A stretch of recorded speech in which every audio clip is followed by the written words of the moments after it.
Hello guys and welcome back into a new brand video. In today's tutorial, I'm going to show you how to add PayPal as a payments method in Facebook or Meta. So make sure to watch the video to the end and follow these simple steps. So basically, in this video, we're just going through this Facebook or Meta article, and from here we can learn how we can add PayPal as payments method. So simply we need just to go to the payment settings and then go to the payments method, and we will be needing to add PayPal. And of course you will need just to add your credential, etc, etc. So let's go now to our meta, and from here let's just go to the home page or the main page, and let's just block this, and I'm just going to go to the settings or ads manager, and from here you can go to all your settings and you can find your profile, etc.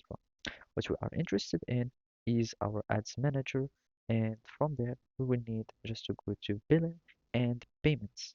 By clicking on the billing and payments, it will take us to another page, and from there you can find all your billing and payments.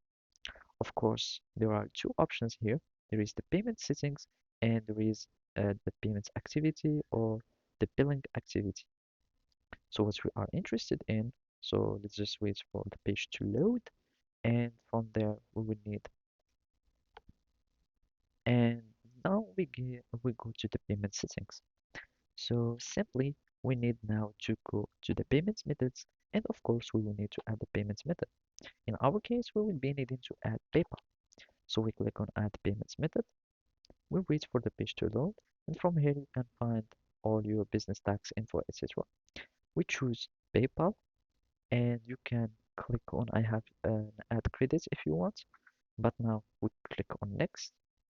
You add your credentials, and of course you need to accept on the terms. So you're just logging in with your account, and basically here you will need just to choose whether either which credit card or debit card that you want to link. In my case, I have already no debit card, so I will need to add one to PayPal, then link it within Meta. And basically, when you go, you just choose your PayPal card, you accept to the term of and conditions, you accept, and basically you will get your PayPal that is linked to your Meta. So basically, that's it. Thank you for watching, and see you next time.